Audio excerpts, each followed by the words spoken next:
Before we start, please make sure to like this video and hit this subscribe button, so you never miss a story like this. And also comments where you are watching from, how many sons and daughters you have. Thanks. And here's what I've learned. Some people only respect rules when they're forced to face the consequences, especially the ones who think they're above them. Hey, you're in my spot? That was me shouting, red-faced furious, standing in the scorching Vegas heat with grocery bags cutting into my fingers. My designated parking space was already taken by a shiny black Mercedes, idling arrogantly as if the rules didn't apply. Leaning against it, sipping iced coffee like it was a beach day, stood her Karen Mitchell, head of our HOA, self-declared queen of the community. And beside her was her smug boyfriend Derek, the kind of guy who smirks while holding a protein shake like it's a trophy. Karen didn't even blink. "Sweetie," she said. "She takes things so personally." I took a step forward, heart pounding in my chest, rage bubbling under my skin. "That's my spot, Karen. It's clearly marked. You can't just, we're HOA," she snapped, her voice sharper than the Nevada sun. "We manage the parking assignments. Maybe check the next newsletter." Derek chuckled beside her. "Babe, is this the one who leaves those complaining notes on other people's cars?" Karen tossed her head back dramatically. "She's the reason I added the no whining clause in the new community guidelines." That's when my patience snapped. "I went through you to get that spot because my mother uses a cane and it's the closest to the ramp. You approved it, Karen. You signed it." Her? The air went still. I could feel the sweat on my back turn cold. I looked around. A few neighbors were peeking through blinds, pretending not to listen. Typical, no one ever wants to get involved until it's too late. "You're abusing your power," I said, voice lower now, fists clenched. "You're not a queen. You're a control freak in a cheap pantsuit hiding behind a title." Derek stepped toward me, his muscles flexing under his tank top like I should be impressed. "Watch your mouth. That's my girl you're talking to." I didn't flinch, "And that's my parking spot you're sitting in. So unless you want this to get legal," Karen cut me off, raising her voice like a drama queen on stage. "You think I'm scared of you? You're nothing here. You live in the oldest unit on the block. You don't even have granite countertops. I made this neighborhood better. You should be thanking me." That was it. That was her game. Status, image, control. She used HOA rules like weapons, changing them when it suited her, bending them when she wanted to show off in front of Derek.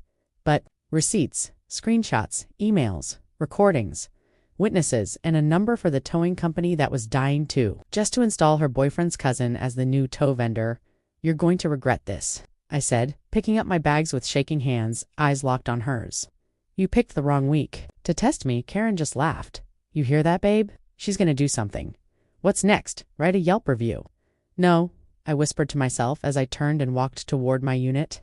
"I'm going to make you follow the rules you wrote." narratorvoice.com, but powerful tone sometimes.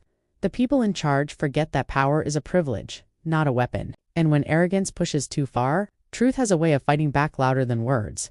If you've ever been bullied by someone who thought rules didn't apply to them, keep watching, because when Karen and Derek hear that tow truck backing, but they won't be laughing much longer. After that day, I didn't raise my voice again. No yelling, no arguing, no back and forths with Karen on the sidewalk, while she flaunted her acrylic nails and fake authority. I'd wasted too much energy trying to reason with someone who thought bullying counted as leadership. So instead, I did what she never expected from me. I got quiet, and I got busy. C. Karen thought she ran the HOA because she memorized the bylaws, but I read the ones she didn't want anyone else to find. The outdated policies, the real ones. The ones she didn't include in her new and improved newsletters full of floral borders and fake smiles. Turns out, her rulebook was missing a few pages. I stayed up every night after work, highlighter in one hand, my phone in the other. I dug through every digital file I had from when I moved in, every email thread, every town hall recording, and there it was, plain as day. My assigned spot was permanent, voted and approved, protected for medical accessibility. Karen never had the power to unsign anything. She just assumed I wouldn't know that. But what made me smile, really smile, was the HOA's contract with Desert Eagle Towing. It was supposed to last until December. Karen had sent out an announcement saying the board had voted unanimously to replace them early. Only. The board never voted. One member had quit last month, and the other two were on my side. I knew them. I helped one of them move their mother into assisted living just last fall. I picked up my phone and made a very interesting call. "Desert Eagle, this is Ruben." "Hi Ruben. You don't know me, but my name is Claire Parker. I live in the Windstone Ridge complex. You guys used to have a contract here. There was a pause on the other end, followed by a deep sigh and a tired chuckle. Oh, that complex. Yeah, we did. Until Queen Karen thought she could run a tow lot better than us. Asterisk, I smiled. I was wondering, how fast can you get a truck here? The next Saturday, Karen threw a little patio brunch party. Asterisk, she called it a community mingler.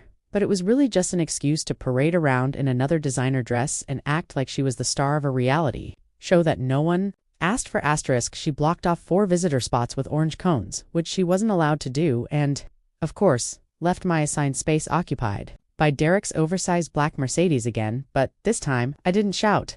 Asterisk, I walked past her, quiet and calm, sipping a lemonade and nodding at the neighbors who gave me sheepish glances but said nothing.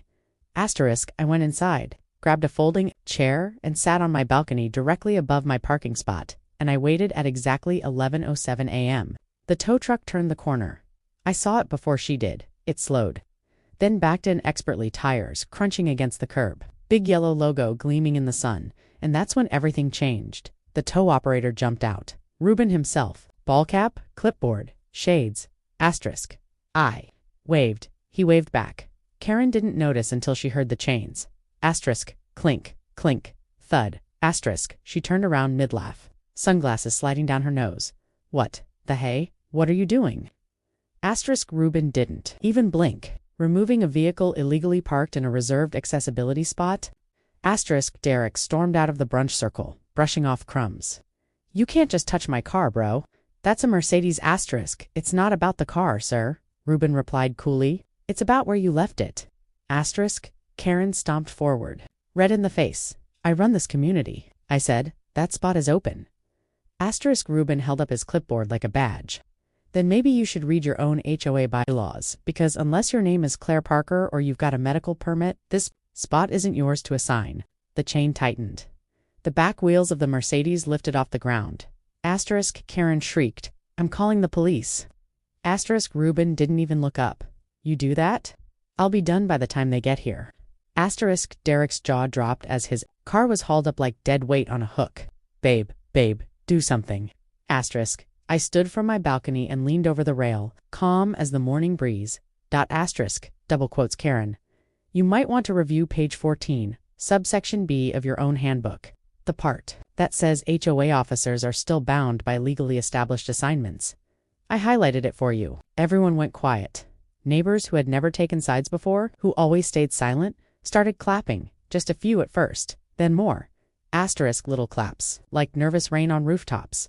Then full-blown applause. Karen's mouth opened and closed like a goldfish. Her brunch circle had scattered like pigeons, and for the first time Derek didn't look smug. He looked humiliated. Asterisk. He ran after the tow truck, begging Ruben not to scratch the rims. But I didn't watch. I walked down calmly, crossed the sidewalk, and stood next to Karen one last time. Asterisk. You laughed when you stole my spot, I said, softly. But I guess the rules only matter when they apply to you, huh? She didn't respond. She couldn't. Asterisk. Because in that moment, Karen finally realized she might be the loudest voice at the meeting, but I was the one who showed up with facts. Asterisk. And the tow truck. That was just step 1. Asterisk. You'd think that after her little Mercedes meltdown, Karen would finally back off. Asterisk. That maybe, just maybe, getting publicly embarrassed in front of half the neighborhood would knock a little humility into her fake designer shoes. Asterisk. But no. Asterisk. Karen wasn't the kind of person who learned from getting knocked down. She was the kind who dug in, sharpened her nails, and came back swinging even dirtier than before. Asterisk. 2 days after the tow truck scene, I woke up to find a bright red sticker slapped across my front door. Notice of violation. Apparently, my trash bin was visible from the street, even though it had been in the same spot since the day I moved in. Funny how no one cared before. Asterisk. That same afternoon, I got another violation for unauthorized balcony decor. Want to know what that was? A wind chime? A $10 wind chime from my niece that had been hanging for over a year? Now suddenly it was a security hazard. I knew what she was doing. She couldn't win with facts. So now she was trying to bury me in paper cuts. Asterisk. Petty little strikes. Technicalities, harassment disguised as enforcement. Asterisk. And Derek. Asterisk. He started parking his car on the curb directly outside my window every night. Engine running, lights on, sometimes blasting music. Just loud enough to disrupt my evening, then peeling off like some angsty teenager who didn't get picked for varsity. It was childish, but I'm not gonna lie. It got to me. Asterisk. I started second-guessing everything. My blinds stayed closed. I checked the mailbox with a knot in my chest, expecting another fine. I even caught myself whispering on the phone, like they could hear me through the vents. That's what people like Karen do. They don't break you all at once. Asterisk. They wear you down, one crack at a time, until the cracks start to feel normal. Asterisk. But you know what they didn't count on? I don't crack. I rebuild. I went to the next HOA meeting. Asterisk. I almost convinced myself it wasn't worth it. That staying invisible was safer. But I remembered something my mom used to say when I was younger. Asterisk. If you don't speak up, someone else will speak for you and you might not like what they say. So I showed up. And this time, I wasn't alone. Asterisk. Turns out, a lot of other people had their own Karen stories. Stories they never told because they thought they were the only ones. One woman had been fined $200 for planting non-native flowers. A retired veteran said Karen sent him threats over his flagpole. A new family got reported for excessive noise because their toddler cried during nap time. People were tired of smiling while she ruled with a clipboard and a cruel little smirk. Asterisk. So when the board opened the floor for comments, I didn't wait. I stood up, hands trembling, voice steady, and told them everything. Every rule she broke, every lie she told. I brought copies of emails, dates, signatures, even a voice recording of Karen screaming, "I don't care what the bylaw says, it's my call now." The room was silent. Even Karen looked stunned. Asterisk. She tried to laugh it off, of course. Tried to shift the blame. Said I had a personal vendetta. Asterisk. But then the board treasurer, a sweet, soft-spoken man named Mr. Ellison, cleared his throat. Asterisk. I don't believe she's the only one, he said gently. I've seen enough to support a formal review. That was all it took. The motion passed. Asterisk. The board voted publicly to audit every decision Karen had made in the past 6 months. Asterisk. Her face went white, but she wasn't done yet. Asterisk. The very next morning, I woke up to shouting outside. My car, my reliable little Honda, had a boot on it. A boot. Asterisk. There was no warning, no ticket, no cause. Just a bright orange clamp and a laminated sign taped to my windshield that read, "Pending HOA investigation, do not move." Asterisk. Karen stood across the lot, arms folded, watching from behind her oversized sunglasses. She didn't say a word. She didn't have to. Asterisk. It was the most obvious, bitter retaliation I'd ever seen, and yet somehow she still thought she'd get away with it. Asterisk. I could feel my hands shaking, the heat crawling up my neck. I wanted to scream, to rip that boot off with my bare hands, but instead, I pulled out my phone and hit record. I filmed everything. Asterisk. The boot, the tape, the sticker, the parking lines, my name on the registration. Then I called the county. I didn't report a vehicle. Asterisk. I reported harassment. Asterisk. And when the officer showed up, not the security guy Karen liked, but an actual officer from the precinct, he didn't ask me any questions. He walked straight over to her. "You placed this device yourself, ma'am?" Karen tried to backpedal, said she had board authority. Asterisk. Said it was a precaution. Asterisk. But it turns out, placing a vehicle immobilizer without proper legal standing, that's vehicle tampering. A misdemeanor. Asterisk. The officer gave her one. Warning 1. He made her remove the boot herself, and when it popped off with a heavy clang, I looked her dead in the eye. Asterisk. This is over, Karen. She didn't respond. She didn't have a response left. But the final blow that came the next week, when the board held their emergency session and voted her out unanimously.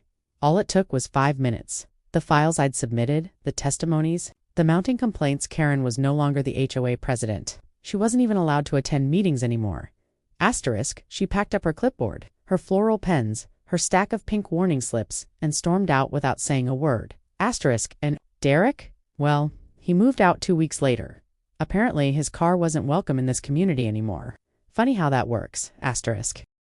For the first time in months, things were quiet. No warning slips on my door. No music blaring outside my window. No HOA letters filled with passive-aggressive reminders. The air felt different, like someone had finally opened the windows.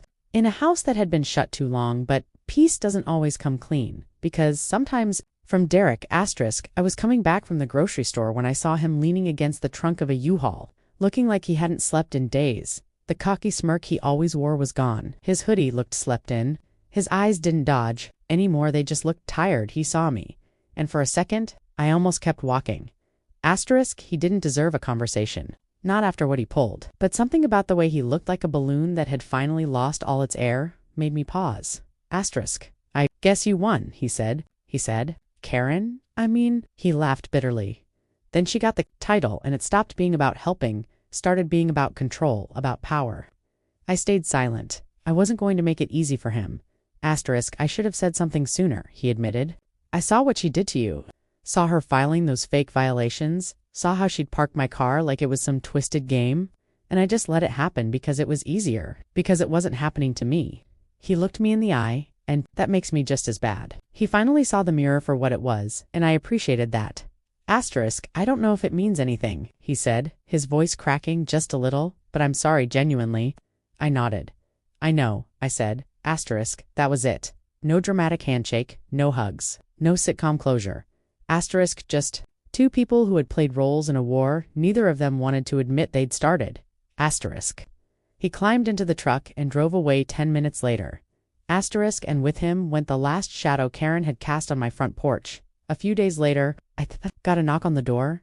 Asterisk. It was Mr. Ellison, the same soft-spoken board member who had stood up during the meeting. Asterisk, I just wanted to say thank you, he said, holding out a manila envelope.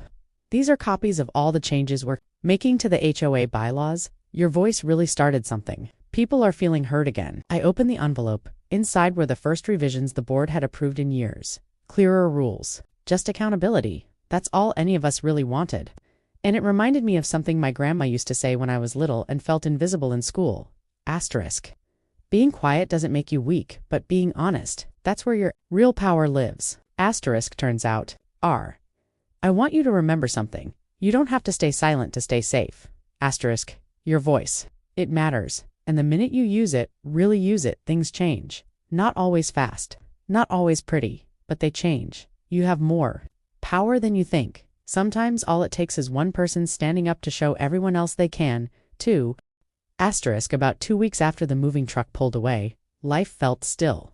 Asterisk. Not boring. Not uneventful. Just still. In a way I hadn't felt in months. No notes on my windshield. No snide comments on my lawn. No more fake violation notices taped to my door with passive-aggressive, smiley faces. It was almost eerie. But peace doesn't stay quiet forever. Asterisk. Especially not in this neighborhood. Asterisk. That morning, I was sipping coffee on my porch, finally enjoying the sound of birds instead of car alarms. When I saw her, Karen, not walking up with a clipboard, not barking orders or measuring the grass, but sitting alone in her car. Same white Lexus. Same oversized sunglasses. Just parked. Not in my spot, though. This time, she was on the curb. She didn't get out, she didn't storm up to the door. Asterisk. She just sat there for a while. Asterisk. And then, to my surprise, she stepped out, but slower than I'd ever seen her move. No heels, just sneakers. Her hair was up in a messy bun. No power walk, no swagger. Asterisk. Just a woman who looked tired. And in her hand, not a clipboard, but a plain white envelope. I stood, arms crossed, waiting. Asterisk. When she reached my porch, she didn't say hi. Asterisk. She just held out the envelope and said, I'm stepping down. I blinked. From the HOA? Asterisk. She nodded. Effective immediately. Board already voted. I suggested Ellison take over until elections. Asterisk. I took the envelope. Confused. Asterisk. Why are you telling me this? Asterisk. Karen took a deep breath. The kind people take before admitting something they don't want to say out loud. Asterisk. I thought I was protecting the neighborhood, she said quietly, keeping things in order, making sure no one brought down the value of our homes. She glanced around the quiet street, but somewhere along the way, I stopped seeing people. I just saw problems, threats, and anyone who didn't fall in line became the enemy. You just wanted to be left alone.